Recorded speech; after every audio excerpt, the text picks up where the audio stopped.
"What are you doing?" I asked, my voice barely above a whisper, as Lily's fingers brushed against my cheek. Her touch was electric, sending a shiver down my spine that I couldn't suppress. Her eyes, usually so composed, now held a fire that made my heart race. "What does it look like?" she replied, her voice soft but laced with something I couldn't quite place. Desire? Certainty? Her lips were so close I could feel her breath mingling with mine, warm and intoxicating. I swallowed hard, my mind racing. This isn't right. She's my stepsister. But the way she was looking at me, the way her body leaned into mine, made it impossible to think straight. My hand instinctively moved to her waist, feeling the curve of her hip beneath my fingers. And then, without warning, she closed the distance between us. It had started innocently enough, like most things do. She was Lily, my stepsister, sure, but more than that, she was my confidant, my partner in crime, the one person I could always count on. We'd been thrown together when our parents married a few years back, and though we'd never been close before, living under the same roof had changed that. But lately, something had shifted. It began with little things, lingering glances, casual touches that lasted a heartbeat too long. At first, I told myself it was nothing. She's just being friendly, I thought. But then there was that night in the kitchen.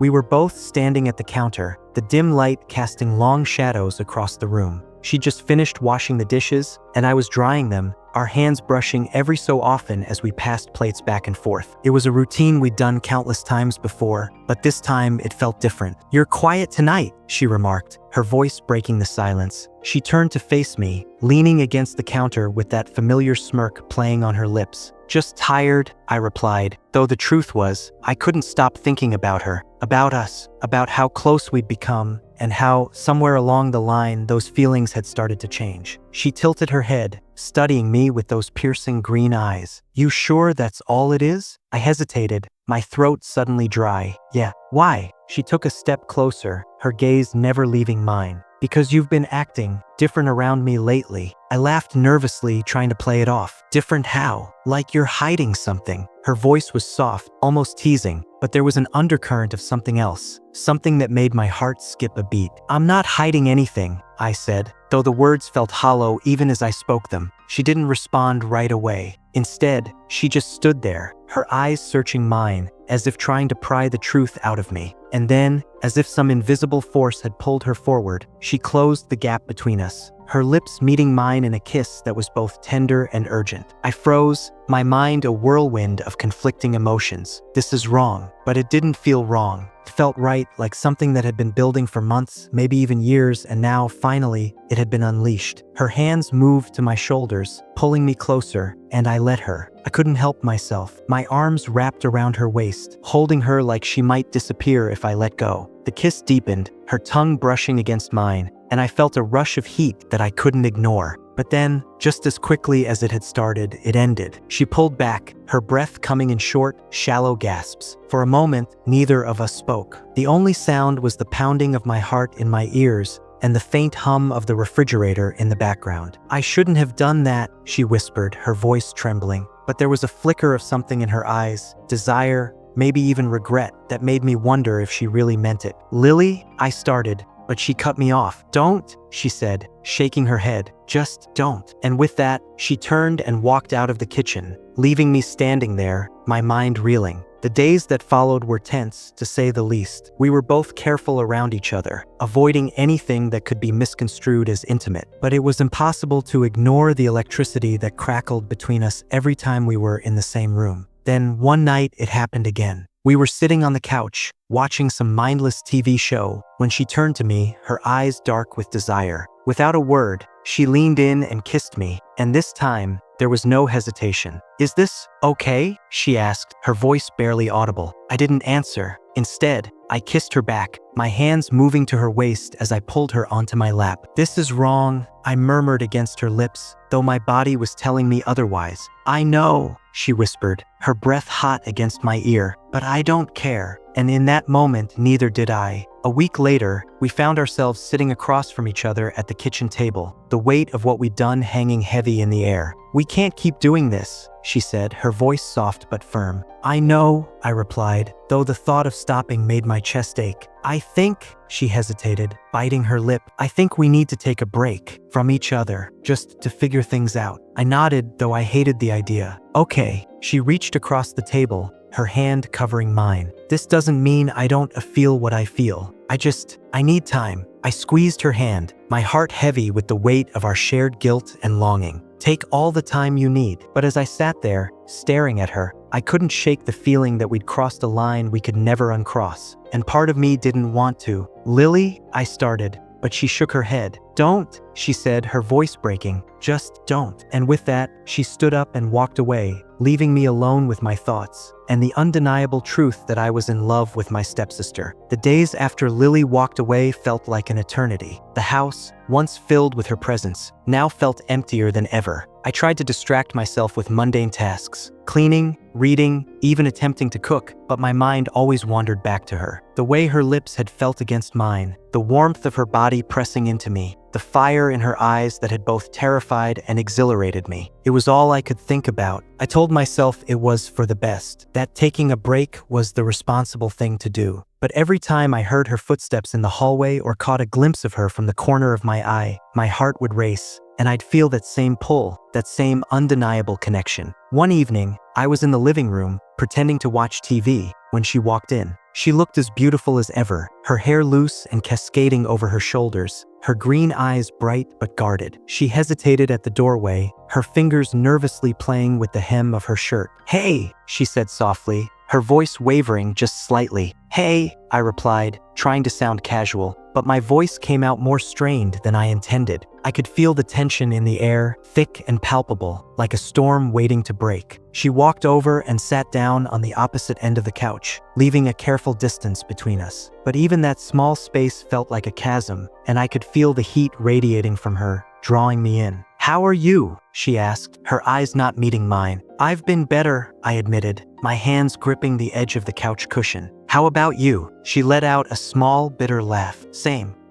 I thought this would be easier." "Me too," I said, my voice barely above a whisper. For a moment, we sat in silence, the only sound the low hum of the TV in the background. But the silence was heavy, charged with unspoken words and suppressed desires. I could feel my heart pounding in my chest, the urge to reach out to her almost unbearable. Then, she turned to me, her eyes locking onto mine. "Do you ever think about what happened?" she asked, her voice trembling. I swallowed hard. All the time, I wanted to say, every damn second, but instead I just nodded. "Yeah, I do." Her gaze dropped to her hands, which were now clasped tightly in her lap. "I can't stop thinking about it," she admitted, her voice so quiet I almost didn't hear her. "I try to convince myself it was wrong, that it shouldn't have happened, but then I remember how it felt, and I just can't." I felt a surge of emotion, guilt, desire, fear, all swirling together in a dizzying mix. "Lily," I started, but she cut me off. "No, let me finish," she said, her voice firmer now. "I know it's wrong. I know we're step-siblings, and we shouldn't feel this way, but I can't help it. I can't stop it, and I don't want to." Her words hit me like a punch to the gut, and I felt the air leave my lungs. I wanted to tell her she was crazy, that we were crazy, and that this could never work. But as I looked into her eyes, all I saw was honesty, raw and unfiltered, and I knew I couldn't lie to her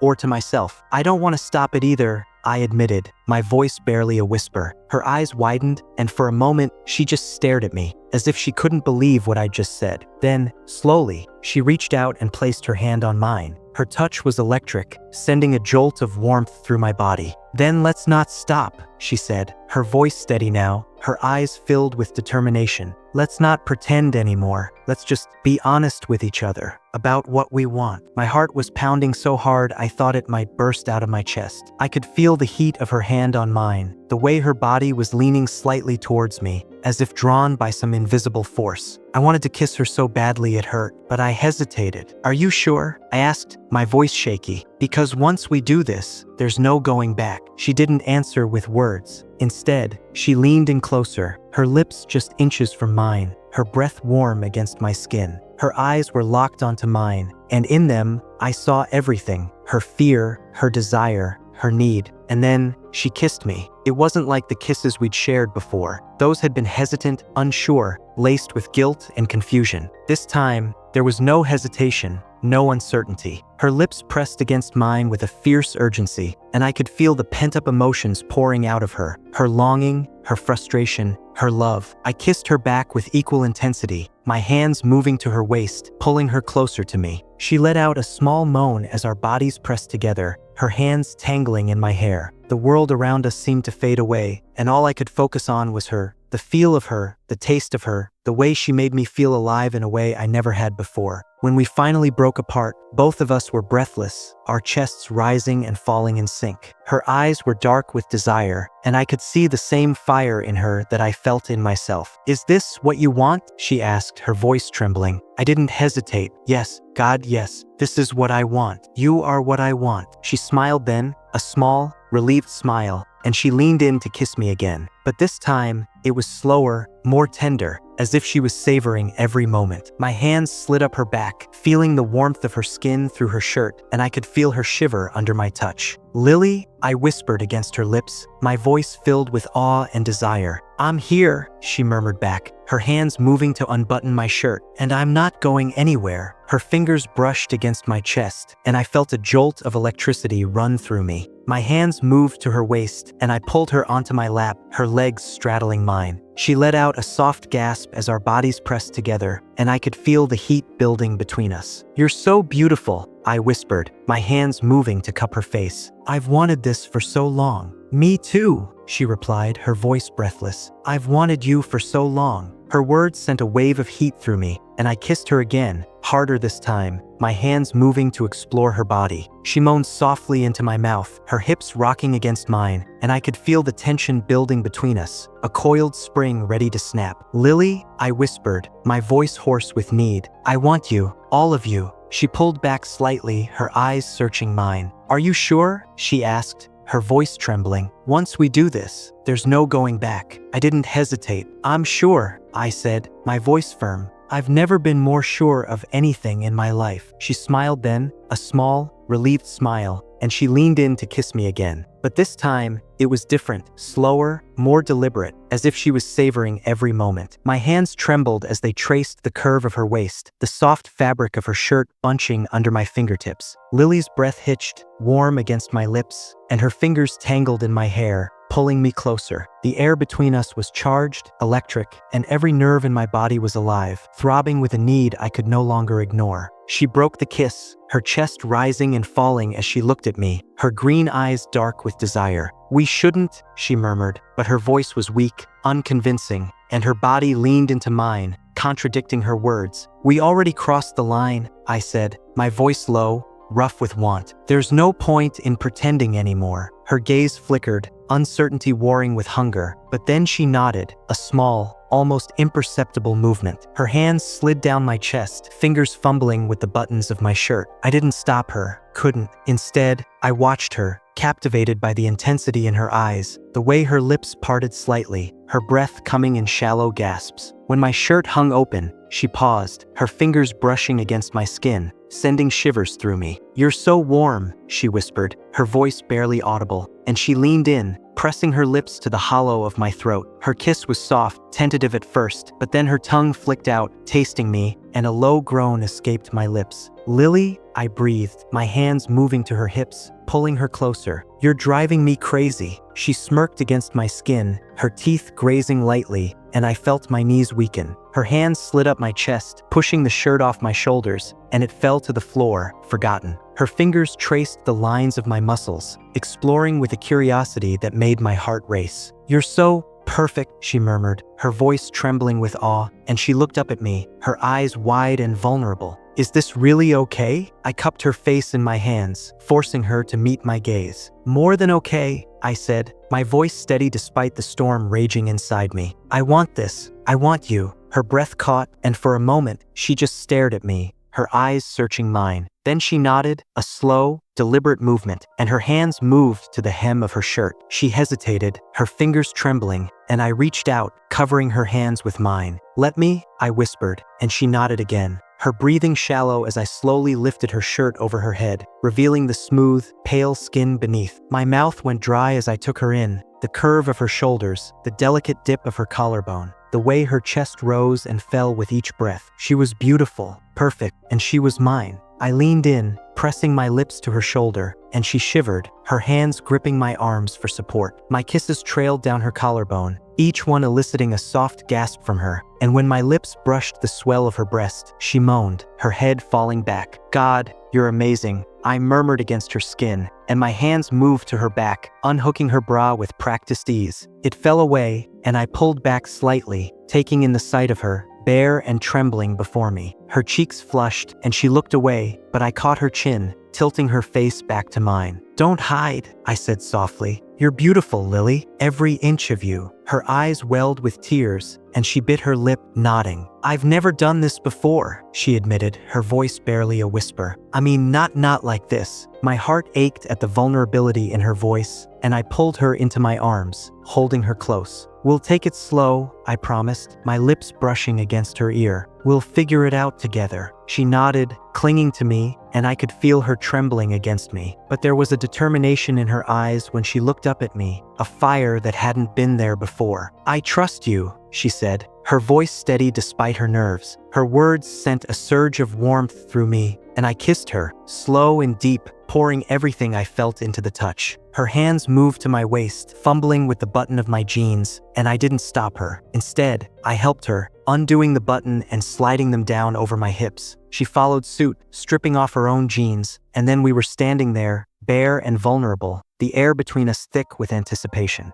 I reached for her, pulling her into my arms, and she melted against me, her skin warm and soft against mine. "Are you sure?" I whispered, my lips brushing against her ear. "We can stop if you—" "Don't stop," she interrupted, her voice firm, and she looked up at me, her eyes blazing with determination. "I want this. I want you." Her words sent a jolt of desire through me, and I kissed her again, hard and demanding, my hands roaming her body, exploring every curve, every inch of her. She moaned into my mouth, her hands gripping my shoulders, and I lifted her, carrying her to the bed and laying her down gently. She looked up at me, her eyes wide and trusting, and I knelt over her, my heart pounding in my chest. "I'll be gentle," I promised, and she nodded, her hands moving to my hips, pulling me closer. "I trust you," she whispered, and then there was no more talking, no more doubts, just the two of us, lost in each other, crossing a line we could never uncross. Her gasp when I entered her was soft, almost too soft to hear, but it sent a shockwave through me, and I stilled, giving her time to adjust. Her nails dug into my back, and she arched against me, her breath hitching. "You feel so good," she whispered, her voice trembling.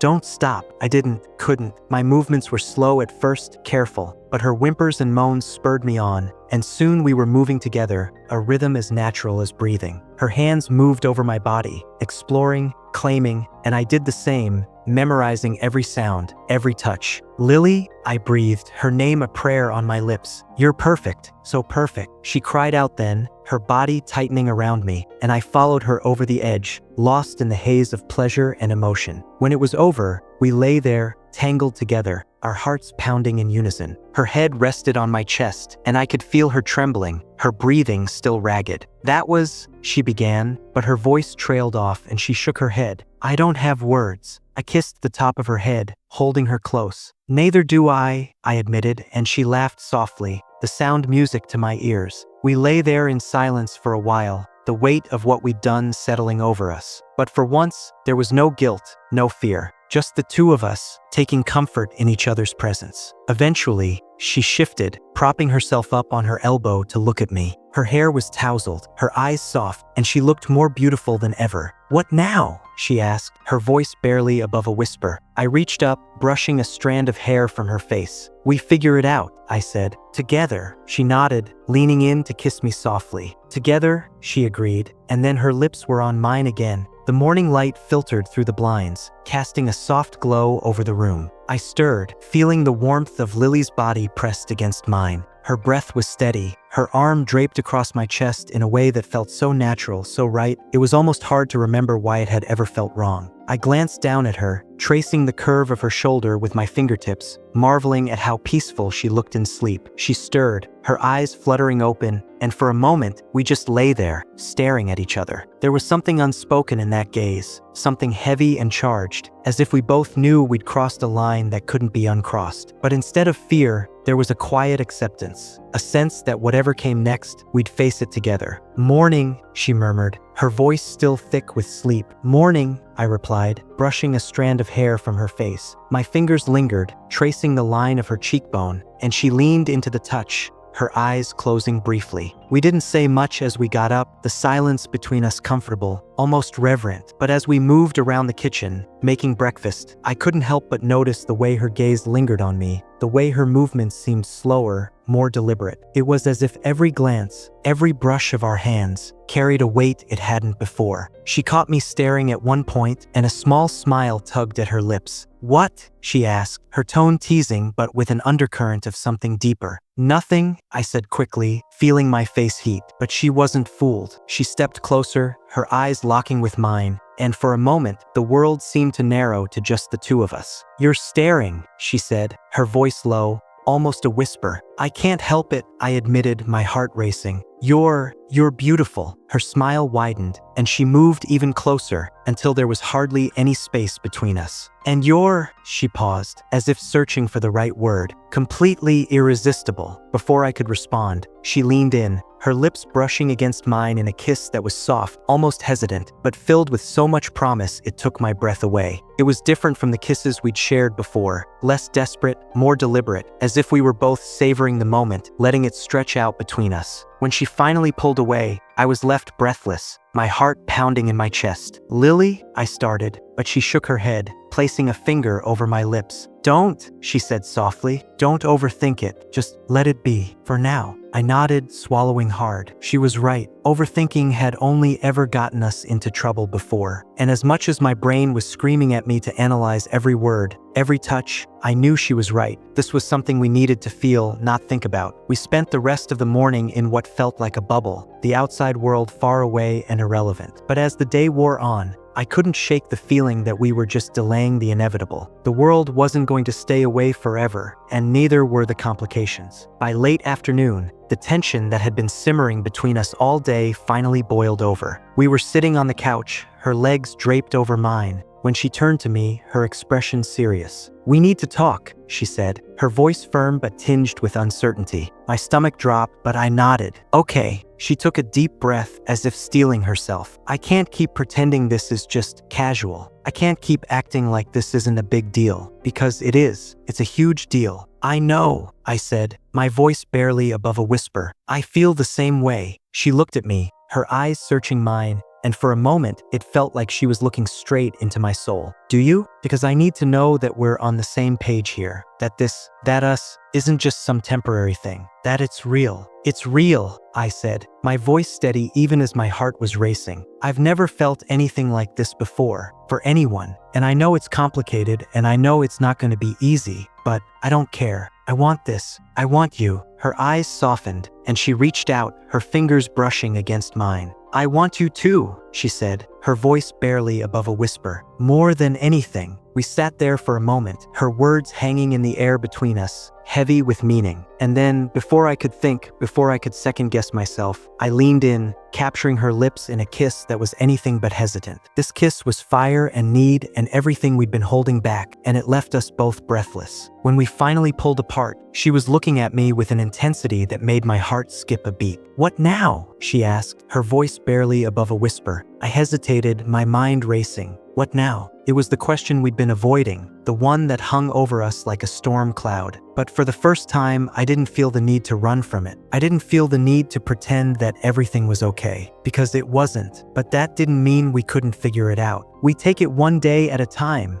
I said finally, my voice steady. "We face whatever comes next together." She nodded, her expression serious but resolute. "Together?" she agreed, and then her lips were on mine again, her body pressing close, and for a moment, the rest of the world faded away. The morning light filtered through the blinds, casting a soft glow over the tangled sheets, and the warmth of Lily's body pressed against mine. Her fingers traced lazy patterns on my chest, her touch light but deliberate, as if she was memorizing every inch of me. I could feel her heartbeat against my side, steady and reassuring, a rhythm that made it hard to believe we'd ever been anything but this. But the truth lingered, unspoken, in the quiet space between us. "Do you ever think about what people would say?" Lily asked suddenly, her voice breaking the silence. Her tone was soft but laced with a tension that made my stomach tighten. I turned my head to look at her, my brow furrowing. "All the time," I admitted, my voice just as quiet. "But it doesn't change how I feel about you." She propped herself up on one elbow, her green eyes searching mine. "It's not that simple," she said, her voice wavering slightly. "We can't just pretend this is normal. It's not." I reached up, brushing a strand of hair away from her face. "I know it's not," I said, my thumb grazing her cheek. "But I also know that what we have, it's real. And I don't want to lose that." She sighed, her gaze dropping to my chest as she traced the line of my collarbone. "I don't either," she whispered. "But what if we're just setting ourselves up for pain? What if this ruins us?" Her words hung in the air, heavy and unavoidable. I sat up slightly, pulling her closer so that her head rested on my shoulder. "I don't have all the answers," I said, my voice steady despite the uncertainty swirling inside me. "But I know that I'd rather take the risk with you than live without you." She was silent for a long moment, her breath warm against my skin. Then, slowly, she lifted her head to meet my gaze. "You really mean that?" I nodded, my hand cupping her face. Every word. Her lips curved into a small, tentative smile, and she leaned in, her mouth brushing against mine in a kiss that was soft but filled with a quiet intensity. When she pulled back, her eyes were glistening with unshed tears. "I'm scared," she admitted, her voice barely audible. "So am I," I said, my thumb wiping away a tear that had escaped down her cheek. "But we'll figure it out. Together." She nodded, her smile growing a little stronger. "Together?" she repeated, and then her lips were on mine again, this time with more urgency, her body pressing closer as if she was trying to erase the doubts that lingered between us. I kissed her back, my hands moving to her waist, pulling her onto my lap. Her breath hitched as my fingers slid under her shirt, tracing the curve of her spine. She arched into my touch, her hands tangling in my hair as the kiss deepened, the fear and uncertainty momentarily forgotten. Our bodies moved together in a rhythm that felt as natural as breathing, every touch, every kiss, every whispered word a reminder of the connection we shared. It was as if we were trying to convince ourselves that this was enough, that this moment, this closeness, could somehow outweigh the complications that loomed on the horizon. But even as we lost ourselves in each other, the questions lingered, unspoken but undeniable. What would happen when we had to face the world outside these walls? What would happen when reality caught up with us? "I don't know," I thought, my hands gripping her hips as she rocked against me. "But I don't care." And for that moment, I didn't. Later, as we lay tangled together, the room bathed in the soft light of midday, Lily's head rested on my chest, her fingers idly playing with the hem of my shirt. "We should tell them," she said suddenly, her voice breaking the silence. I froze, my heart skipping a beat. "Tell who?" She lifted her head to look at me, her expression serious. "Our parents." The words hit me like a gut punch, and I sat up slightly, my eyes searching hers. "Are you sure?" She hesitated, her gaze dropping for a moment before she looked back at me. "No," she admitted, "but I can't keep living like this, pretending that nothing's changed. I don't want to hide anymore." I reached up, brushing a strand of hair away from her face. "It's going to be messy," I said, my voice low. "It could change everything." She nodded, her eyes glistening with unshed tears. "I know," she whispered, "but I think it's worth it. Aren't you tired of pretending?" The question cut through me, the truth of it undeniable. I was tired of the lies, tired of the guilt, tired of the fear that we'd be found out. But the thought of facing our parents, of exposing this fragile, beautiful thing we'd built, was terrifying. I said finally, my voice barely above a whisper. "But are you ready for what comes next?" She hesitated, her fingers tracing patterns on my chest. "I don't know," she admitted, "but I think we have to try." I pulled her closer, my arms wrapping around her as I pressed a kiss to the top of her head. "Then we'll do it," I said, my voice steady despite the fear clawing at my chest. "Together." She nodded, her body relaxing against mine. Together, she repeated, and for a moment, it felt like we could face anything. But as the reality of what we were about to do settled over us, the tension in the room grew, the weight of it pressing down on us like a heavy blanket. "When?" she asked finally, her voice barely audible. I took a deep breath, my arms tightening around her. "Tonight," I said. "After dinner." She nodded, her fingers clutching my shirt as if she was afraid to let go. "Okay," she whispered. "Tonight." We lay there in silence, the closeness of our bodies a stark contrast to the storm brewing inside me. I could feel her heartbeat against mine, steady but quick, as if she was just as anxious as I was. "I love you," she said suddenly, her voice breaking the silence. The words caught me off guard, and I stared at her, the weight of her words sinking into me like a stone dropped into still water. "I love you," she had said, and now those three little words hung in the air between us, heavy with meaning and consequence. My heart was racing, my mind a whirlwind of emotions, joy, fear, guilt, and something else I couldn't quite name, something raw and primal. I cupped her face in my hands, my thumbs brushing over her cheeks. "I love you too," I whispered, the words escaping my lips before I could think better of them. It was the truth, and yet it felt like a confession, a secret I'd been holding onto for far too long. Her eyes widened, a mixture of surprise and relief flashing across her face. And then she leaned in, her lips meeting mine in a kiss that was both tender and desperate. Our bodies pressed together, the heat between us building with every passing second. Her hands slid under my shirt, her fingers tracing the curve of my spine, sending shivers down my back. I could feel the rapid rise and fall of her chest against mine, the way her heart was pounding in sync with my own. It was as if we were caught in a storm, the intensity of our emotions threatening to consume us both. "Lily," I murmured against her lips, my voice barely above a whisper. "We need to talk about this, about what we're doing." She pulled back slightly, her green eyes searching mine. "I know," she said, her voice trembling, "but I don't want to stop. I can't. Not now." I swallowed hard, my mind racing. She was right, stopping now felt impossible. The pull between us was too strong, the connection too deep to sever. But the reality of our situation loomed over us like a dark cloud, the knowledge that what we were doing was wrong by society's standards gnawing at the edges of my conscience. "What about tonight?" I asked, my voice strained. "When we tell them, what if they don't understand? What if they—" I trailed off, unable to voice the worst-case scenario. Lily's expression softened, and she reached up to brush a strand of hair away from my face. "I don't know," she admitted, "but we'll face it together. No matter what happens, we'll figure it out." Her words were a comfort, but they didn't completely ease the knot of anxiety tightening in my chest. Still, I nodded, my resolve firming. Together, I agreed, my voice steady despite the turmoil inside me. We lay there for a while longer, the silence between us comfortable but charged with anticipation. Eventually,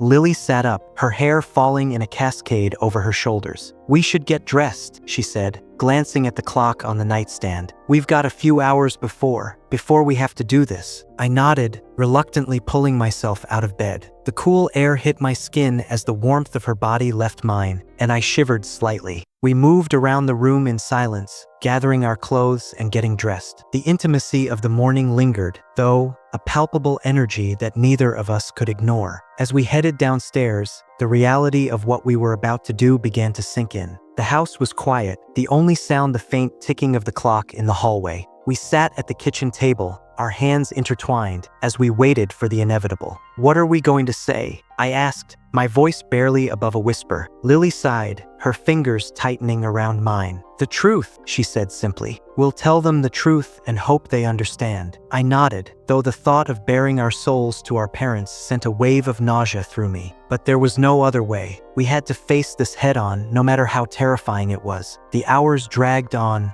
each minute feeling like an eternity. We tried to distract ourselves, watching TV, playing cards, anything to keep our minds off the impending conversation, but nothing worked. The tension in the air was too thick, too oppressive. Finally, the sound of the front door opening broke the silence. My heart leapt into my throat, and I instinctively tightened my grip on Lily's hand. She squeezed back, her expression calm but resolute. "We've got this," she whispered, her voice steady despite the fear in her eyes. I nodded, taking a deep breath as we heard footsteps approaching the kitchen. The door swung open, and our parents walked in, their faces lighting up with smiles when they saw us. "Hey kids," my dad said, setting his keys on the counter. "What's going on?" Lily and I exchanged a glance, and then she took a deep breath, her voice strong as she spoke. "We need to talk to you, both of you." Our parents exchanged a look of confusion, but they sat down at the table, their expressions turning serious. I could feel the weight of their gazes on us, and I had to fight the urge to look away. "What is it?" my mom asked, her tone gentle but concerned. Lily took another deep breath, her hand still gripping mine tightly. We're in love," she said, her voice steady despite the tremor in her words. "We're in love with each other." The room fell silent, the words hanging in the air like a bomb waiting to explode. I could see the shock on our parents' faces, the way their eyes widened and their mouths opened slightly